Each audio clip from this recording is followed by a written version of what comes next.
గ్రహీత ఈ దేశంలో అత్యున్నతంగా ఇచ్చే పద్మశ్రీ అవార్డు గ్రహీత భారత కెప్టెన్ ఇటీవలనే మంత్రిగా తీసుకున్నటువంటి అజరుద్దీన్ గారిని విద్యార్థి రాజకీయాల నుంచి నేను చెప్తాను. అందుకే ప్రవీణ్ కుమార్ మా దగ్గర ఎస్పీ పనిచేసినప్పుడు మా నిబద్ధత తెలుసు, మా పోరాటం తెలుసు. వట్టిగానే గెలికి ముచ్చుకొని అనవసరంగా ఇబ్బంది పడద్దని చెప్తా ఉన్నా.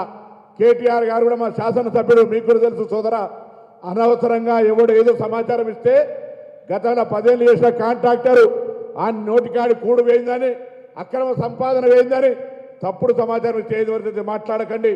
మీరు విచారణ తెచ్చుకోండి, లేదా బహిరంగంగా తాడు బొంగురం లేని మీ ప్రవీణ్ కుమార్ చెప్పండి. మేము ఏమైనా చేసినామో ఆ పేపర్లు బయట పెట్టమనండి. నా దగ్గర పేపర్లు మొత్తం రికార్డు తీసుకొచ్చినాం, కానీ ప్రెస్ ముందట్లో లేదా తాడు బొంగురం లేని వాళ్ళ ముంగడం మేము చెప్పాం. అయితే శాసనసభకు ప్రాతినిధ్యం వహిస్తున్న ఎమ్మెల్యేలుగా, మాజీ మంత్రులుగా ఒక చట్టసభల పట్ల గౌరవం ఉంటుంది. వాళ్ళ ముందర చర్చ చేయడానికి సిద్ధం, లేదా చట్టసభలో చర్చ చేస్తా ఉన్నాం. ఆ దానికి సిద్ధమైతే మేము సిద్ధం. మేము ఎక్కడ ఓడ పెడతా ఉన్నాడు ఏదో మేము తప్పించుకొని, అరే ఇది జంక్షన్, తెలంగాణ స్ఫూర్తికి జంక్షన్ ఇది. మేము రెడీగా ఉన్నాం. మేము మా పార్టీ కార్యాలయంలో కూర్చొని రమ్మంటారు, లేదా కాంగ్రెస్ లెజిస్లేటర్ పార్టీ కార్యాలయంలో కూర్చోలే. This is a public place.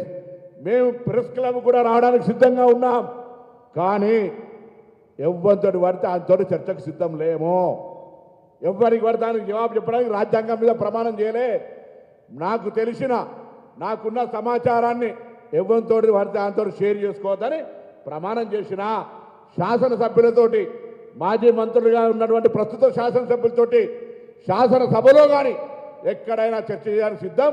ఇది న్యాయమా కాదా మీరే ఆలోచన చేయండి. అదేవిధంగా నేను మరొక్కసారి కోరుతా ఉన్నా, పాత్రికేయులందరినీ ఆయన దగ్గర ఉన్న ఆధారాలు ఉంటే చూపెట్టమనండి, లేదా ఈ యొక్క ఆరోపణలు మొత్తం కొనుగోలుకు సంబంధించినటువంటి మొత్తం సంఖ్య నెంబర్ 2,000 కోట్ల, 5,000 కోట్ల, 10,000 కోట్ల మేము తప్పు చెప్తే ఆయన కరెక్షన్ చేసి చూపెట్టమనండి.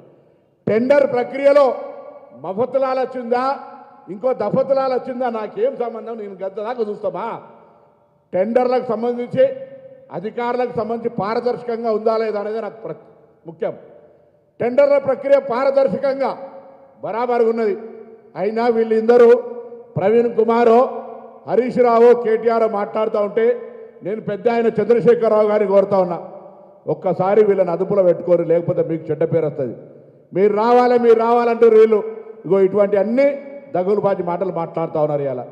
అరే మీకు కూడా తెలుసు కదా మేము ఎటువంటి విధంగా రాజకీయం ఎదిగినామో. మీరు గతంలో మా దగ్గర పార్లమెంట్ సభ్యులు కదా, లక్ష్మణ్ కుమార్ ఏడికై కష్టపడి వచ్చిండు, వాళ్ళ నాయన నాగయ్య గారు సింగరేణి కార్మికుడిగా ఎంత కష్టపడితే ఇలా రాష్ట్ర మంత్రి అయిండు. ఎందుకు పట్టగాల్సి మా మీద వారేపిస్తారు? మేము రాజకీయంగా ఎదగడం మీకు ఇష్టం లేదా? మా జిల్లా సంస్కృతిలో భాగంగా ఏమి ఇబ్బంది పెడతా ఉన్నాం?